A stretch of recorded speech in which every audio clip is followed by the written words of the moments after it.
Fotografiar en la provincia de Cádiz puede ser una actividad muy interesante y muy variada, debido a que es una provincia que ofrece numerosos parques naturales muy diferentes.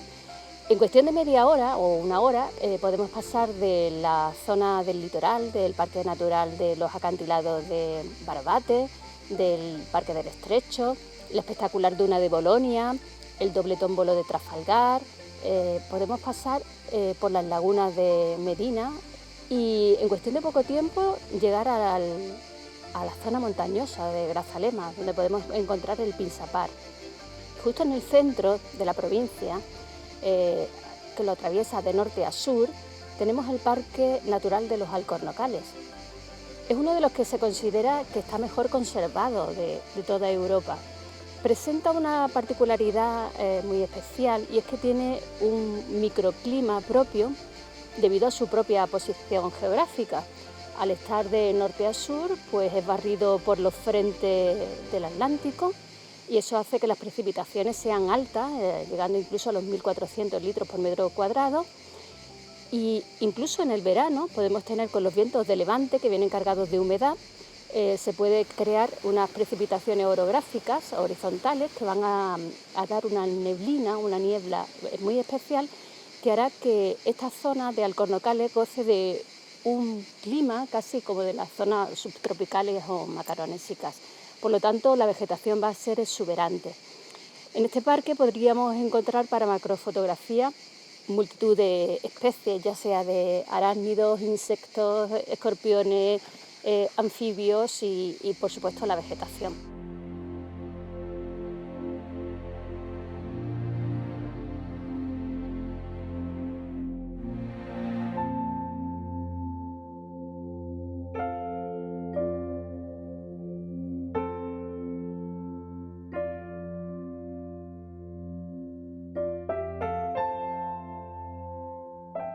Para mí la macrofotografía es simpleza. Yo creo que hay que basarse en la observación, en la composición. La composición necesita mucho tiempo encontrar una composición que sea original, que sea diferente, que sea impactante.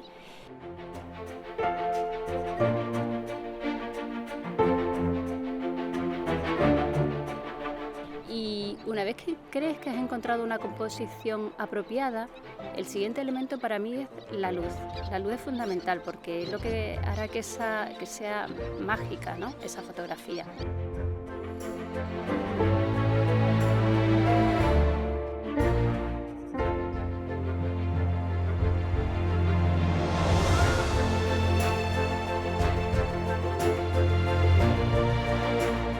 Utilizo, el objetivo, que es un 150 2,8, y yo utilizo una sombrilla para la luz como difusor y un pequeño reflector a veces para aportar un poco de iluminación al sujeto.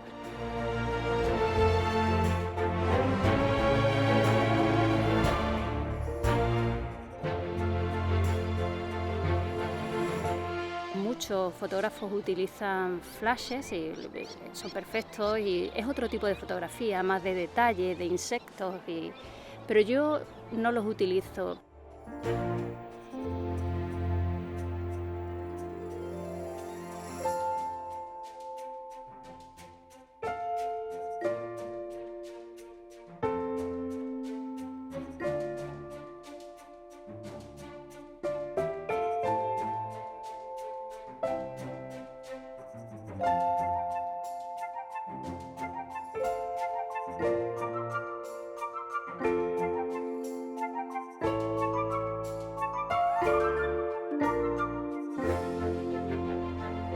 También me encanta pasearme por las orillas de la salina porque te van dando muestras de lo que una salina supone para las aves acuáticas que hay aquí.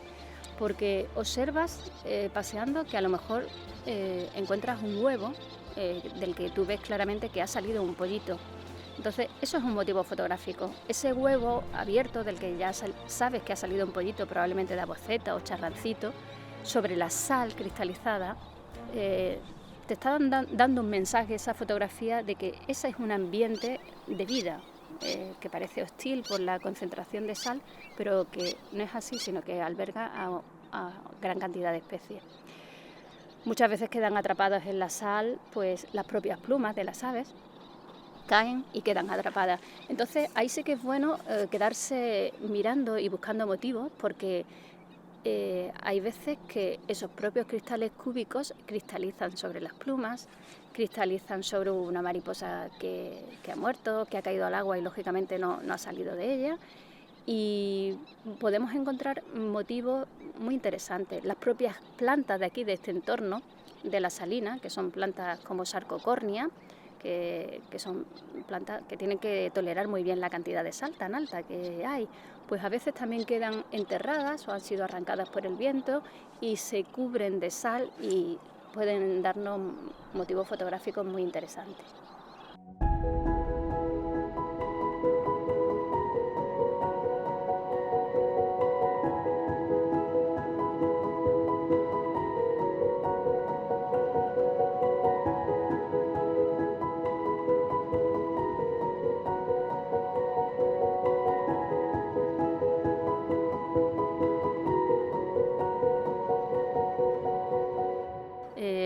Normalmente una vez que encuentro un ejemplar que ya es atractivo para mí, lo que hago es tomarle muchas fotos de distintos ángulos de vista, porque a veces la perspectiva es muy importante. Cambia muchísimo si estás fotografiando, por ejemplo, una umbelífera tal como te la encuentras, desde arriba puedes hacerlo y encontrarás un resultado más o menos bonito. Pero si después de darle muchas vueltas te agachas y miras esa misma umbelífera desde abajo, te darás cuenta que el punto de vista es totalmente diferente. Es la impresión o lo que yo llamo la vista de insecto, ¿no? Entonces mirarías y te parecería esa simple umbelífera como el dosel de un bosque, ¿no?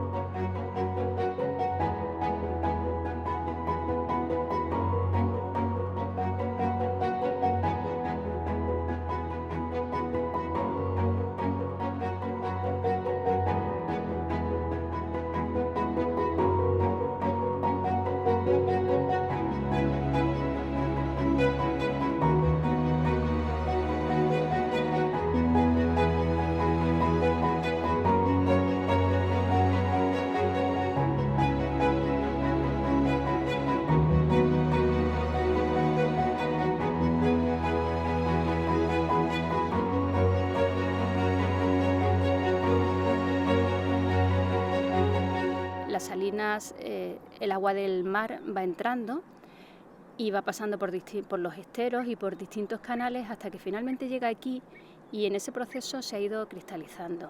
Sería tal vez agosto o septiembre cuando tendríamos las mejores imágenes y podríamos ver que a medida que va cristalizando la sal es el mineral halita y cristaliza con una forma cúbica perfecta.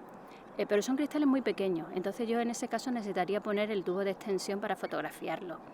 Y veríamos que forman unas maclas, una unión de unos cubos con otros un poco caóticas, que a veces suele tener unos tonos rosados que parecen irreales, pero es así porque en el verano en las salinas aparecen unas microalgas halófilas, tienen que soportar la alta concentración de sal que tenemos en esta zona. Bueno, pues esta especie es la que le da el color rosado al agua. Eso te va a permitir que muchos de los motivos fotográficos que encuentres aquí en la salina pues estén rodeados de un agua rosada, que a veces es anaranjada, que también depende del tiempo. De Dunalia salina se alimenta Artemia franciscana y a su vez los flamencos se alimentan de estas artemias y el color de las plumas de los flamencos se debe al color rojo de estas microalgas halófilas que viven en el agua.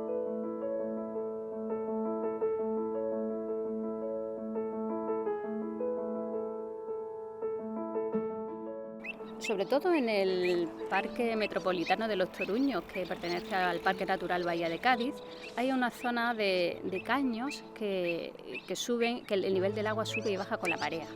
Entonces, paseando por allí, empecé a observar que en esas lagunas intermareales aparecían plantas que quedaban sumergidas y que con el agua calmada, el agua actuaba como un espejo y se veían unos bonitos reflejos.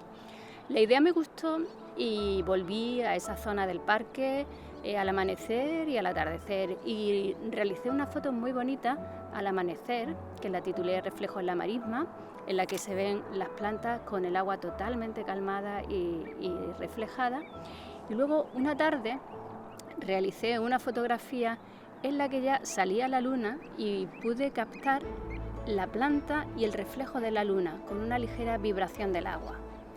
Esa fotografía me gustó mucho cuando la vi en casa y quise volver a repetirla, y sobre todo después que tenía un equipo, cuando he tenido un equipo mejor y unas lentes precisas.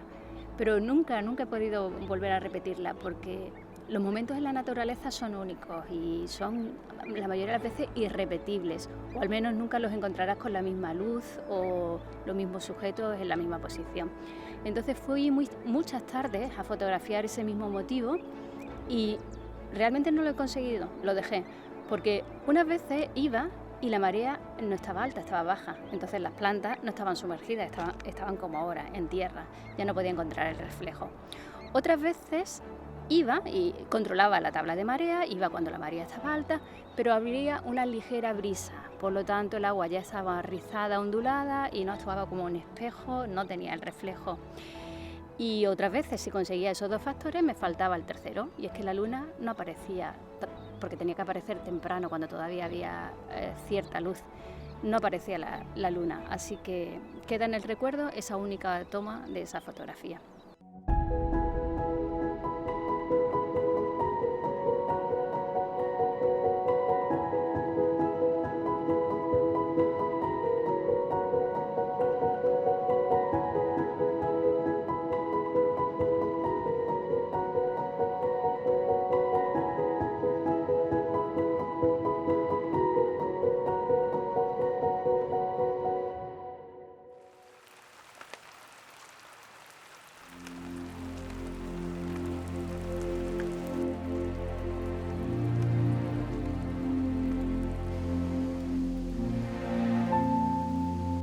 Este es uno de los parajes más singulares de la península ibérica, porque tiene la tasa de precipitaciones más altas prácticamente de toda España.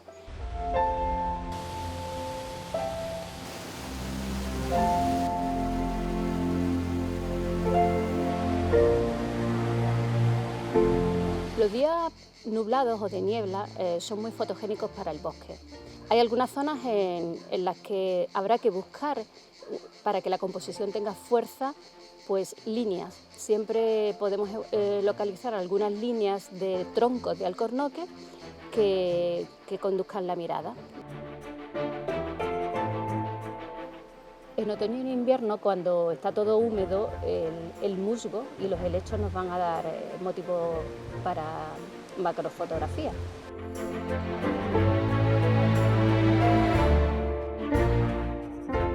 En concreto, el musgo es muy pequeñito, tendremos que utilizar los tubos de extensión, y podemos utilizar el trípode muy bajo, o yo normalmente utilizo una bolsita de arroz para que me sirva de soporte, y así puedo conseguir ponerme a la misma altura del musgo.